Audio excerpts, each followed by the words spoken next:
So hello everyone, welcome to student family. और आज हमारी सेकंड लेक्चर्स होगी बिजनेस मैनेजमेंट के ऊपर। और ये नोट्स आपको ऑलरेडी प्रोवाइड कर दिए गए होंगे जो टेलीग्राम पे कुछ दिन पहले ही, तो आप वहाँ से अच्छे से अगर देखे होंगे तो सही है, नहीं तो फिर से हम यहाँ पे कवर करते हैं। और इसमें मेजर्स हम सिर्फ थ्योरी को ही लेकर चलेंगे। जो भी हमारी थ्योरी थी, ये क्लासेस जो है ऑलरेडी अवेलेबल है आपके यूट्यूब चैनल पे, जो कि फर्स्ट लेक्चर्स हैं। हमने सारे इसके जो भी विशेषताएँ थे और मैनेजमेंट क्या होता है, हम सारे ऑलरेडी कवर कर चुके हैं। तो जो भी हमारी इम्पोर्टेंट थ्योरी है जो हमारे ऑथर्स द्वारा गिवन किए गए हैं, उन पे हम ज़्यादातर फोकस देंगे। एंड इन अदर्स जो भी हमारे बिजनेस मैनेजमेंट में थ्योरी वगैरह हैं उसको भी देखेंगे। तो चलिए हम स्टार्ट करते हैं हम अपनी थ्योरी।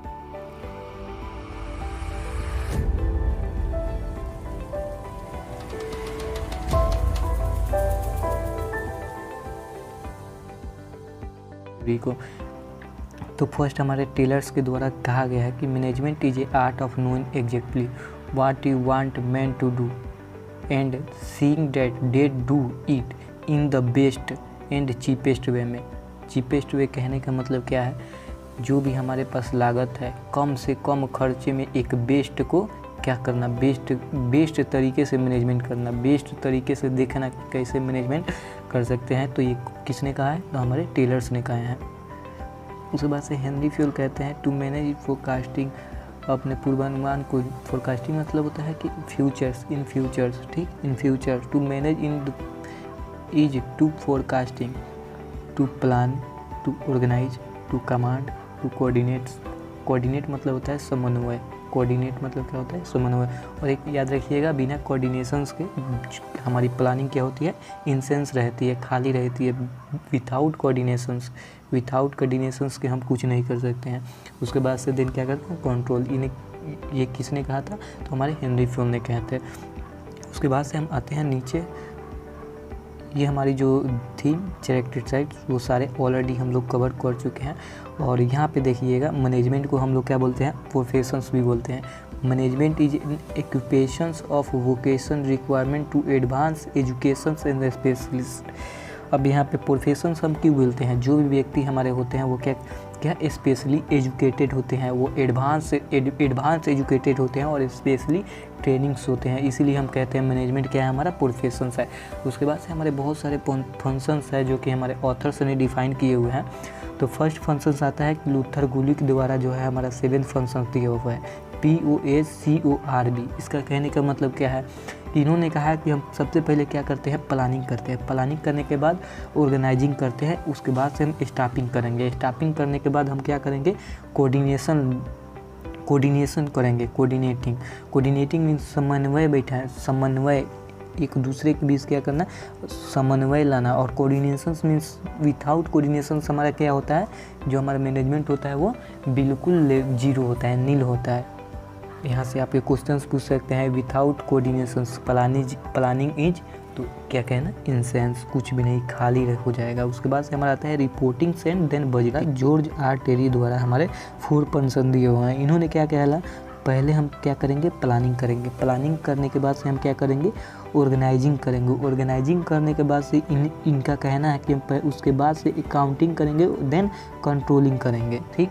तो आपको ये याद करने का एक तरीका है कि P पहले क्या, प्लानिंग, तो PO, उसके बाद से क्या करेंगे, ऑर्गेनाइज करेंगे। उसके बाद से क्या करेंगे, A, और उसके बाद से क्या करेंगे, कंट्रोलिंग करेंगे, तस्वीर। तो यानी आपका ये शॉर्ट फॉर्म हो जाएगा POAC, यानी planning, organising, accounting and controlling. अब यहाँ से पूछ सकता है POAC हु गिवेंस, तो आपको क्या, आपका क्या रहना चाहिए, तो जॉर्ज आर टेरी। क्या रहना चाहिए आपका आंसर्स में, जॉर्ज आर टेरी। और ये आप पूछ सकता है जॉर्ज आर टेरी के द्वारा कौन से इनमें से डिफिनीशंस दिया हुआ है, आपको यहाँ पे दे देगा POSDCORB, और यहाँ पे दे देगा वो प्लानिंग, ऑर्गेनाइजिंग, कंट्रोलिंग, POC, और एक उसमें दे देगा POAC।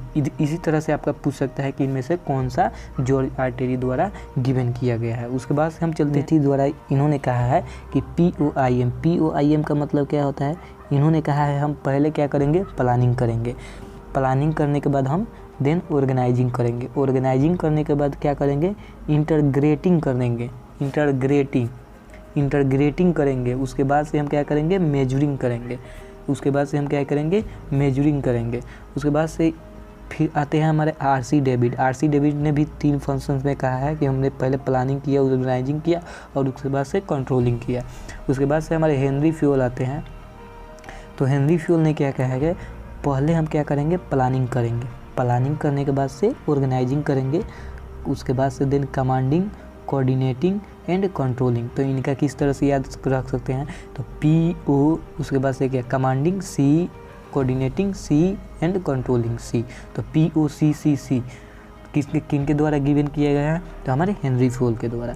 हेनरी फ्यूल के द्वारा क्या गिवन किया गया है, तो POCCC, सही, planning, organising, commanding, coordinating and controlling. उसके बाद से हमारे आते हैं कोटेंज ओडोनेल्स। कोटेंज एंड ओडोनेल, सही, कॉटेन एज ओडोनेल, ये 2 पर्सन है, सही। उसके बाद इन्होंने क्या कहा है कि पहले हम क्या करेंगे, प्लानिंग करेंगे, प्लानिंग करने के बाद से देन हम क्या करेंगे, ऑर्गेनाइजिंग करेंगे, ऑर्गेनाइजिंग करने के बाद से स्टाफिंग करेंगे, स्टाफिंग करने के बाद डायरेक्टिंग करेंगे, डायरेक्टिंग करने के बाद कंट्रोलिंग करेंगे। तो इनका किस तरह से हम याद रख सकते हैं, POSDC, यानी planning, organising, staffing, directing and controlling.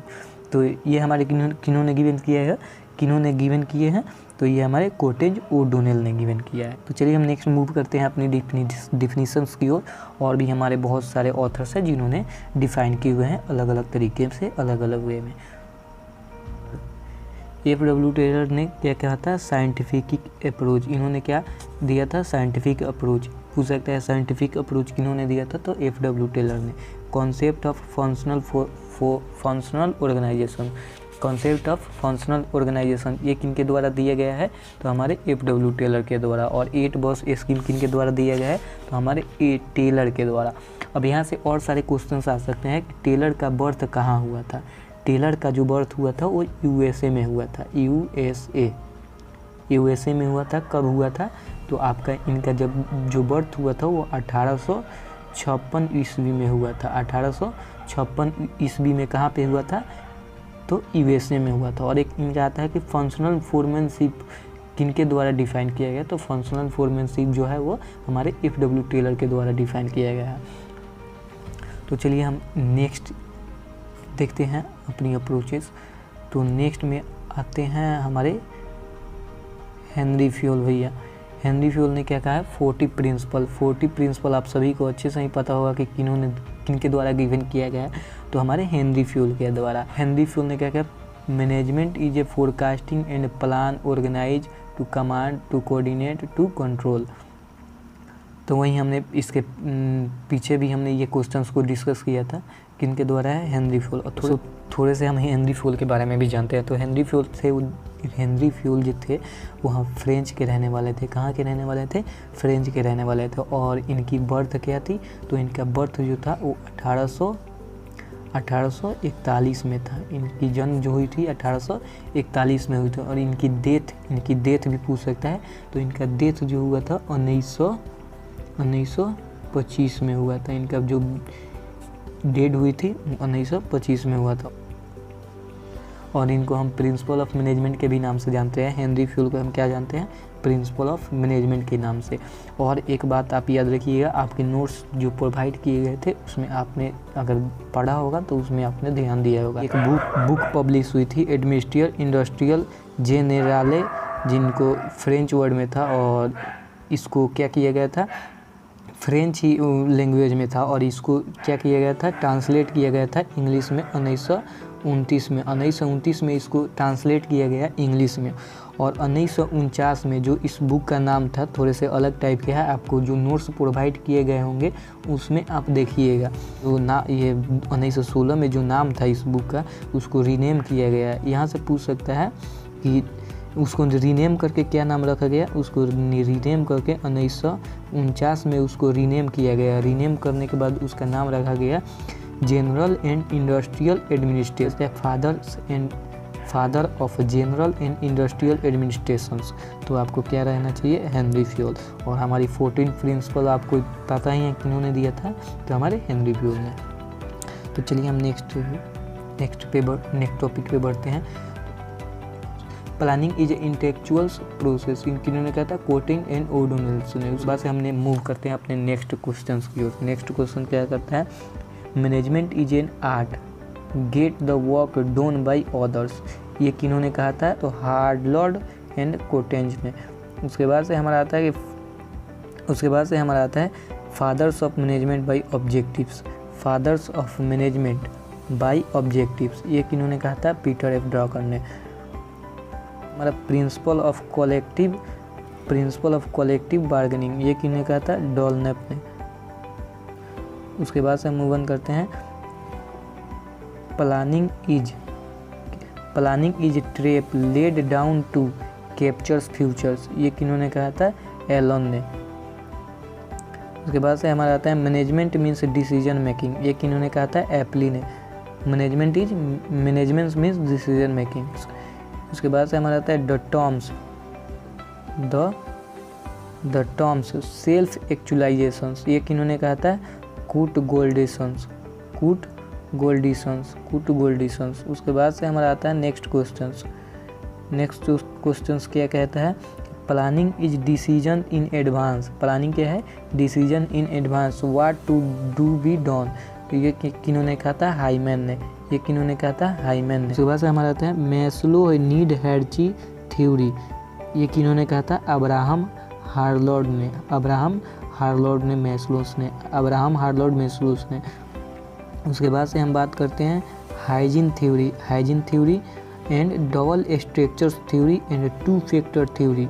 याद रखिएगा, हाइजीन थ्योरी ये पूछ सकता है, double structure theory and two factor theory, ये किन्होंने कहा था, हॉर्वर्क्स ने। कि थ्योरी एक्स एंड वाई, ये किन्होंने कहा था, डॉगलस मेकर ग्रीगर्स ने। तो ये आपको मिलेगा थ्योरी एक्स एंड वाई आगे पढ़ने को, कि थ्योरी एक्स किसको बोलते हैं, थ्योरी वाई का मतलब क्या है। तो ये आपको आगे देखने को मिलेगा जब हम अपनी बिजनेस मैनेजमेंट की क्लासेस जब करेंगे, तो वहाँ पे हम पढ़ेंगे theory X and theory Y का मतलब क्या होता है। तो उसके बाद से हम चलते हैं नेक्स्ट अपनी क्वेश्चंस की ओर। नेक्स्ट क्वेश्चन क्या कर रहा है, need theory, three needs and McLagan theory, ये किनके द्वारा गिवन किया गया, तो डेविड मैक्लेगन के द्वारा। David McLagan.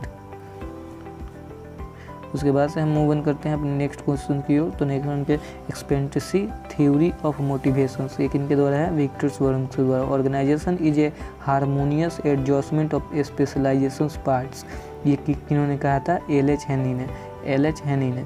उसके बाद से हम नेक्स्ट क्वेश्चन की ओर मूव करते हैं। तो हमारा कॉन्सेप्ट ऑफ MBO किन्होंने कहा था, पीटर एफ ड्रकर्स। MBO का मतलब होता है मैनेजमेंट बाय ऑब्जेक्ट। बाद से हम आते हैं POCCC, हमने ऑलरेडी क्या, हेनरी फ्यूल हमने देख ही लिया है। उसके बाद से हमारा आता है कि POSCORB, आपको शायद याद ही होगा, हमने शुरू में देखा लूथर गुली के द्वारा। POIM हेडलर स्मिदी के द्वारा। उसके बाद से जनरल एंड इंडस्ट्रियल्स मैनेजमेंट्स, आपको पता ही है, Henry Fayol. And management the art of knowing what you want, ये हमने ऊपर देख ही लिया था। And to do and they seeing they do it the best and cheapest way manners में कम से कम संसाधनों में अपनी बेस्ट को देखना, ये हेनरी फ्यूल ने कहा था। उसके बाद हम चलते हैं नेक्स्ट अपनी क्वेश्चंस की ओर। नेक्स्ट क्वेश्चन क्या कर रहा है, से हमारा ये किन्होंने, थ्री टाइप ऑफ मैनेजमेंट। पहले क्या करेंगे, प्लानिंग, इम्प्लीमेशन एंड कंट्रोलिंग, ये किन्होंने कहा था, जेम्स लॉन्डी ने। Question to motivation is the induce people to act a desires manners, Koontz and O'Donnell's. Carrot and sticks approach motivation किन्होंने दिया था, जर्मनी बेंथम ने। तो आपको जब थ्योरी ऑफ मोटिवेशंस पढ़ेंगे तो ये सारे हमारे कवर्स हो जाएंगे। थ्योरी ऑफ एक्स किसे कहते हैं, थ्योरी ऑफ वाई क्या है, एंड जेड थ्योरी क्या है। जो हमारे जेड थ्योरी थे, थ्योरी ऑफ जेड, वो किसके द्वारा थे, WG औची, OUCHI।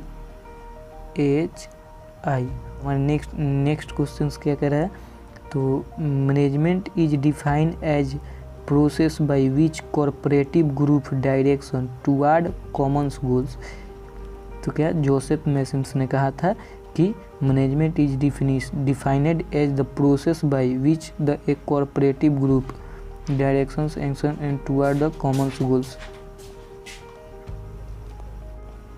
तो फाइनली हम लोगों ने सारी हमारी ऑथर्स की जितनी भी हमारी डिफिनेशन थी उसको हमने कवर अप कर चुके इस वीडियो में। और भी हमारी जो डिफिनेशंस रह जाती है उसमें जब हमारी बिजनेस मैनेजमेंट की क्लासेस जो है वो सीरीज वाइज चलती रहेंगी तो उसमें हम कवर अप करेंगे।